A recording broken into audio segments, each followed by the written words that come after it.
Kale nkwaniriza era nkwebaza okuba omulabi omulungi owa Fake Media. Olwaleero ku set nina Situman Councillor ajja 2026 wa kibiina kya National Unity Platform. President we ye Kyagulanyi Robert Ssentamu. Njagala atubuuzeeko twogere ebigambo omutegeere abadde tamumanyi ate naawe abadde amumanyi otegeere lwaki olina omuwa akaluluko. Ennaku z'omwezi z'anaatugamba bwe ziriba zituuse. Nsanyusa okusinkana nnyabo. Nange nsanyusa okusinkana Mwami Shafiiki. Ndi musanyufu nnyo okumpa omukisa guno okujja ate tuwayeemu abantu bongere okuntegeera nzaani. We tunaavira wano nkakasa buli omu ajja kuba ategedde Nassali yaani. Tweyanjulireko ate otubuuzeeko. Erinnya Nassali Regius. Ndi mukyala mufumbo, ndi mukyala muzadde, ndi mukyala muyivu. Nasoma kubalirira bitabo. Omulimu ogwo gwe mbadde nkola okumala ebbanga lyonna okuva lwe nava mu ssomero. Nasooka kukola na World Vision nga nakamala okusoma nga cashier. Wono nakoleranga kyotera. World Vision kyotera.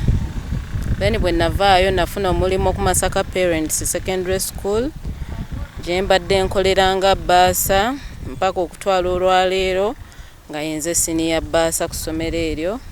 Emyaka mingi nnyo nno kati giringa 14 nga nkolera mu kifo ekyo. Then ne abalina emirimu egy'obwannannyini n'ebitongole ng'ebyo bampita okubalirira ebitabo byabwe. So gwe mulimu gwe ntambuliddemu ebbanga eddene ate era ndi musuubuzi. Nina edduuka wano mu Masaka mu site mwennyini. Ku Edward Avenue Street nyinawo edduuka. Ndiringiramu ebyo eby'abakyala eby'okwewunda by'abakyala byonna. Nga mulimu n'ebya banking ne mobile money byonna mbikola bulungi. Obwo bwe buweereza bwange gy'emirimu kale gye ntambuliramu ng'omuntu. Banzaala Kaddugala wali we bayita e Butale. Awo we wali ebijja by'abajjajjange nange Mukama bw'ali baatuusiza ku olwo awo nange bajja okunteeka era mu Masaka City. Era nga tukyali ewaka e Butale. Maama yaani taata yaani? Taata wange e Butale e Kaddugala awo ndowooza we wali ebijja byaffe we tusibuka. Naye ng'ate amaka ga taata wange gali mu Nakayiba wano gye bayita Nakayiba E. Taata wange ye Mwami Mukasa Francis. Ate maama wange omukyala Babirye Rosette nenga nina ne maama wange omulala abantu omunakayiba ye bamanyi nga Mama Ronald. Ye maama wange awo omunakayiba we nakulira we twakulira eno yonna eno gye twazanyiranga wano ekitovu ku Kereziya we bambatiriza we namalira omugigi we namalira Kofirimansiyo. So mbadde mwana wa church nnyo era mbadde nnyo mu Masaka mpaka okutwaliza olwaleero. Saasomeramu naye ate mwe nazaalibwa mwe nakulira era ate mwe nkoledde n'okufumbirwa mwe nafumbirwa. Mukama yeebale bakuuma. Abaana muli bameka mu family? Abaana tuli 7 mu family, tuli abawala 3 n'abalenzi 4. Nze muwala omukulu mu family naye ng'ate mu family yonna ndi wa 3. Naye yenze omuwala muzeeyi wange gwe yasookerako okuzaala ye ssebo. Akalandira k'ebyobufuzi kano gye kali ewaka taata yaliko mu byobufuzi oba maama oba omu ku baganda abo bagwasoose okwesowolayo? Amazima gali nti akalandira k'ebyobufuzi tekabaddeemu nnyo mu famire yaffe. Naye ng'era tukuze tulaba ebyobufuzi byogerwako ewaka nga byogerwako nga tebali nnyo mu active politics naye nga babyogerako era nga beenyigiramu nga mu kulonda n'okukubiriza abantu okulonda abo abantu abatuufu abanaabakiikirira. So kati we mbadde mbirabira era nange ebyobufuzi mu mukululo gwe gumu nali mbiraba bwe ntyo naye nga mbyagala nnyo. Mpozi nalikooko nga ntwala abavubuka mu kyotera yonna ku mulembe gwa Dr. Kizza Besigye. Kati okuva eyo walina obuvumu bwe bwampa okwongera okulaga nti nsobola nange okubaako engeri gye nkwasaganyamu ensonga eyo y'okukiikirira abantu nga ndaba bingi nange byensobola okutuusa sobola okubeera eddoboozi ly'abo abatalina ddoboozi okulituusaayo wa gye lirina okutuuka kuba abantu bangi nnyo balina ebintu bingi nnyo bye baagala naye nga tebasobola byogerayo naye kati ne ngamba nze nsobola okugenda ne mbituusaayo era mu buufu bwe bumu nze pulezidenti wange Robert Kyagulanyi Ssentamu nga bwe wabagambye mu ntandikwa mbaddeko omukulembeze ntwala omuluka gw'Essennyanga egimu ku miruka gye ngendo kiikirira kati mbaddeko nga ntwala omuluka ogwo nga chairperson owa Kkunga okumala emyaka egiwerako kyo kyannyongera okwagala ennyo okugenda nange mu bukulembeze obwo obuli direct nti eno wansi bw'obeerayo tosobola kutuusa bulungi ddoboozi lyo naye ate bwe weetuukirayo osobola okutuusa eri abo engeri gye nkoledde ennyo mu bantu abo wansi ntegedde nnyo biki bye baagala ntegedde nnyo biki ebibaluma ntegedde nnyo biki bye nsobola okubatuusizaayo so kwe kuvaayo nfuuke eddoboozi lyabo abatasobola kwogera. Bizibu ki by'osanze mu mulimo guno nga oba kale kusoomoozebwa ki kw'ogusanzeemu ate oluvannyuma tutunule n'ebirungi by'ogufunyeemu?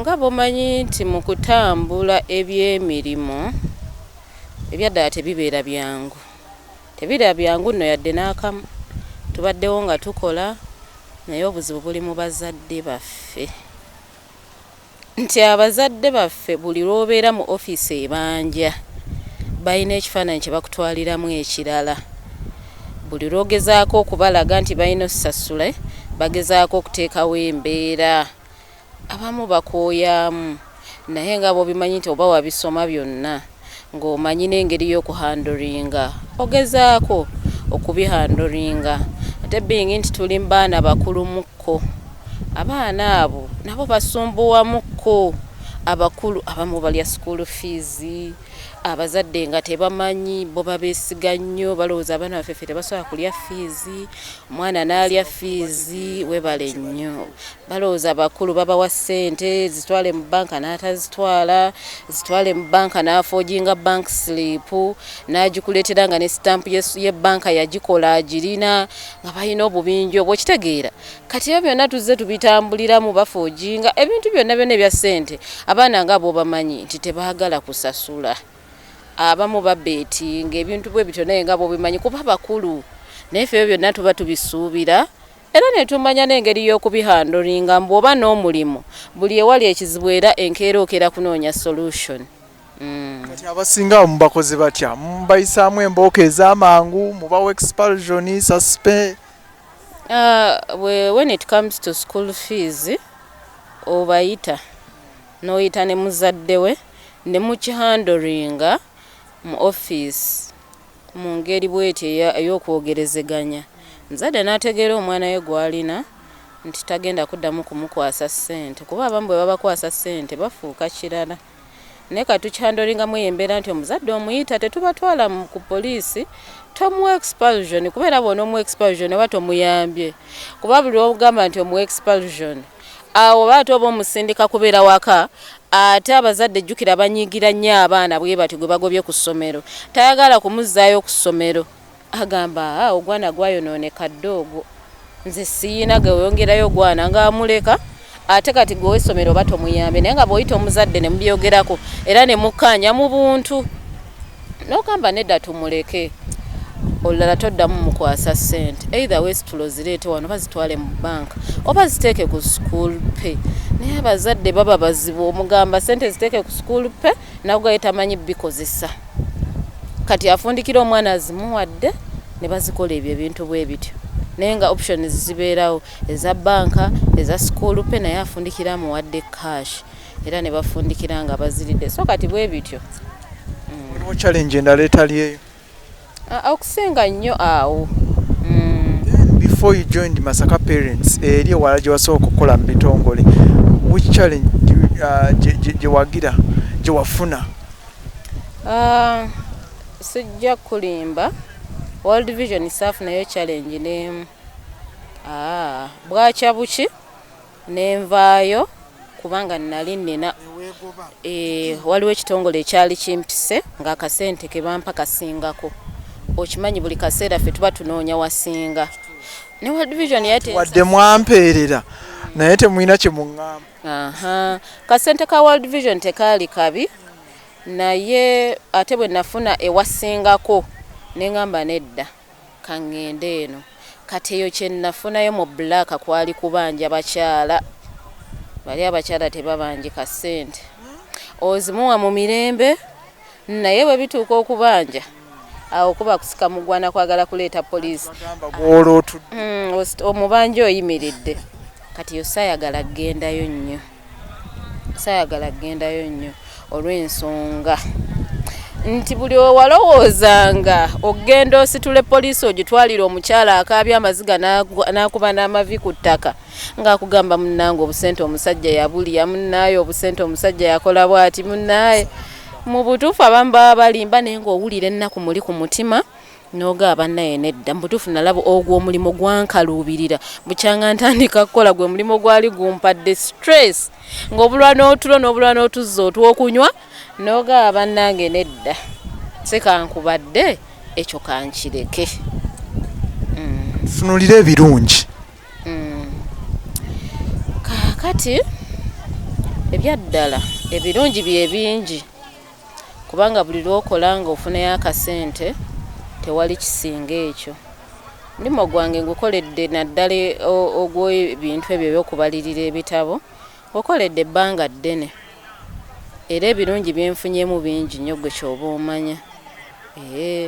Nasooka ne ntandikawo akaduuka kange ako ke nkugambye nina ne bye neekoledde era ng'omuntu bye sitasobola kgendamu in details nti kino nti kiri naye nkoledde emyaka mingi era abantu tebaddeyo ne balaba ne balowooza nti twakatandika okukola affe twatandika dda era bingi bye tulina ebivaamu akasente nga ffe abantu akatuyambako mu bulamu bwaffe obwa bulijjo. Abasinga lwaki balowooza nti omuntu bw'agenda mu byobufuzi oba kale ebyobukulembeze aba agenze kunoonya mulimu cause at the end of the day mufuna omusaala. Kaakati eriyo ebyobufuzi ndowooza abantu bye bagendamu nga banoonya mirimu naye ebyobufuzi ebimu bubeera buweereza. Eriyo omuntu ajja ng'olwedde alina buli kimu just nga ayagala kwongera ku profile ye oba ku status ye oba nga kibadde kirooto kye kuva dda okutuukako either kati ng'abo abamemba ba paalamenti nga kibadde kirooto kye okutuukako mu paalamenti oba abo kati nze amazima gali nti ndina omulimu era sigamba nti bwe navaayo ne neesimbawo banga oba ku mulimu era nkyagukola nakati wendi ku mulimu nkola naye nze gwali kuyaayaana kwa buweereza. Njagala nnyo oweereza abantu bange njagala nnyo okulaga abantu nti bannabyabufuzi bonna si bakuusa si balimba si balyaza amaanyi nti bwe bagendeyo bagenda kwekkusa kuba te bw'otunuulira ebyaffe ebyobwa kansala tebiriiko kasente tebiriiko yadde sinaga tebiriiko kasente bati tebiriimu yadde ssente waffe tetulina musaala gwe batusasula naye kati ffe guba mwoyo gwa buweereza temufunayo yadde akasimu wadde ka allowance yadde akaki ka allowance ako ketufuna era kati nze Shafiki nze kati akolera omusaala bw'oŋŋamba ku oyo allowance gwe bagaba buli lutuula kansolo etudde oba mwezi emirundi 2 butuufu bw'ozitunuulira tezikujja mu mirimu gyo wenkugambira nti nze obwange buweereza bwe bukola ki era mmwe temulekulira ku mulimu osigalayo kubanga gwa gavumenti kubanga omukanso otuula mu mwezi emirundi 2 kati ekyo kikujja ku mirimu gyo oba olina osigalayo eri ng'okola emirimu gyo ate era nga bw'osobola n'okuweereza abantu abantu bo tujja kubaweereza. Lwaki wasalawo National Unity Platform ku bibiina ebirala byonna kuba sijja kugamba kale NRM kanjijjeyo kuba yeri mu gavumenti naye ebibiina ebirala bye twandigambye nti by'opposition FDC, JMA, DP, DF, UPC n'ebisi. Why National Unity Platform? Nze nkuze kutuuka wano mu bulamu bwange nawulirako ebibiina bye mmanyi ebirala gye biri naye sibiwanga budde bwange. Nawulirako ekya DP mu ntandikwa kuba jjajja wange azaala mama wange yali musajja wa DP nnyo. kati nze bwe nakulakulamu ng'omuvubuka nga tusoma nabeerako mu FDC era ne nkulemberako ko n'abavubuka mu FDC. Kati ate bwe nava eyo ekibiina kye naddamu okutegeera kibadde kya NUP. Bwe natunulira Kyagulanyi nga natuuka nze nasooka ne ndowooza nti Dr. Besigye ye muntu agenda okununula eggwanga lino, naye twalonda enfunda eziwera nga tewali kikyuka. Kati ate Kyagulanyi bwe yajja ne ngamba oba Kyagulanyi y'anaakyusa eggwanga lino, ne ngamba nedda, ne nsala nze ne ngenda mu NUP. Nembeera omwo nga mwendi Kyagulanyi ne mukkiririzamu ne ngamba ke gwake keetonye ke kibeere ki, ayina embavu ezisobola okulwanako. Dokita takyasobola. Ewa Dr. Kiiza ne nvaayo ne nsembera eno mu National Unity Platform. Kati byebyo ebibiina bisatu bye ntegedde emyaka gye nkulidde. Ekibiina ekiri mu bufuzi mu buyinza sijagaana kyogerako, kiina bye kikoze naye tekikyalina kye kisobola kukyusa. Tewali kye bakyasobola kukyusa okugyako kati ate boonoona bwonoonyi. Omulamwa gwe baliko this time round bagamba protecting your gains. Gains ziri luddawa? Ziri luddawa? Baayonoona dda ne gains zaakoma myaka 2. Ezo ze bagamba baali badde bazikuumira wali myaka 2. Oba okitegeera ebisanja 4. Oyinza otya okugenda mu bisanja 8? Naye bannaye nedda. Sanja 8 oli kuba n'ofuga. Yatuuka ekiseera nga Museveni takyamaakinga na generation yene eriko. Kati ebintu ebiriko bipya nnyo ye wadda. N'ebirungi ebiriko tabitegeera. Ate abamulya mu ngalo be basinze okwonoona n'omwonoonera. So kati nze ng'omuntu ngamba, tukyuseemu tugende ku Kyagulanyi. Kyagulanyi ye yekka agenda okusobola okukomyawo eggwanga lino gye lyabbikibwa mu kiddiba oba kya fuuti mmeka, ye yekka gwe tulinamu essuubi. Obwa kansila particularly kati katwogere ku bwa city councillor, bwetaaga ebitabo, balina qualifications ze basaba? Bw'obeera kansala kuba wala mutwegu. Nze bwe nagenda mu gundi mu electoral commission tebansaba kipapula kyange na kimu, naye ate National Unity Platform yatusaba empapula zaffe era National Unity Platform yatusunsula ye, kubanga edda bagamba nga bakansala baba tebaasomako. Bakansala ennaku zino baasoma naddala ffe aba National Unity Platform tulinamu ku bitabo byaffe bitonotono. Tuli confident ekimala twerwanyeeko tusobola era okusigala nga twerwanako. Electoral Commission obutateekawo qualifications oba academic documents zeyagala kuvuganya ku bifo ebyo kiina kye kitegeeza. N'ate ne National Unity Platform okugamba nti muleete empapula zammwe tubalabe tubasunsule nakyo kiina kye kitegeeza. Kino kikuwa ki okuba nti kansila ye baagala ajje buzinga bwazze? Kati nze nkizaayo ku kyaffe ekya National Unity Platform ekisaba empapula nti newankubadde bagamba nti kansala ajjenga bwazze, naye tekyalibadde kirungi nnyo okuteekayo ku bakansalazi baffe nga basobola okwogera. Sigaanye nti n'abatalina mpapula tebasobola kwogera, naye ate waliwo akenkizo nti ffe Kyagulanyi mu Parliament mujja kuteesa mu nnimi zammwe enzaaliranwa. Ne bwe tubanga tuteesezza mu nnimi zaffe enzaaliranwa oba okugenda mu Parliament, ffe Kyagulanyi guno omulembe gwataddewo tetujja kufuga kusigala awo. Tulina bingi bye tuluubirirwa. Ojjawulira enkya nga kansala oba musindise ebweru w'eggwanga agenda kwogerayo lulimi ki? Kubanga mu ngeri y'okulobinga tetulobingira wano wokka, tufulumako n'ebweru w'eggwanga okulobingira ebibuga. Owulira nga Meya wa Florence Namayanja ebiseera ebisinga afuluma nnyo mu Uganda, ogenda ebweru okulobinga, naye gwe bagambye ayogerayo nnimi ki? Kati naawe omukisa gusobola okukwata n'agamba nedda ono site kansala wange leero kantambuleko naye ayige, in case bwe mba nvudde ku bwa Meya bw'aba yazze tomanya abeere nga already yatambulirako mu footsteps zange nga manyiwa gye tukola ki, gye tulobinga.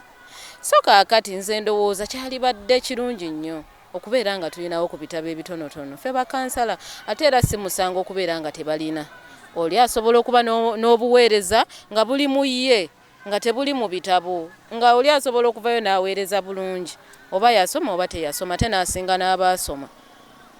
Atulaba wano nsaba omunnyonnyola ekifo kw'oli n'emiruka gy'ogenda okutwala waliyo ali eyo ng'akulabidde wano oba oli awo ng'abadde akulaba ku posters ezo eziyitaayita oba ng'abadde yawulirako ko ku linnya lyo Nassali Rogers ali ku bwa City Woman Council naye nga takifuna bulungi tunnyonnyola ekifo kyo.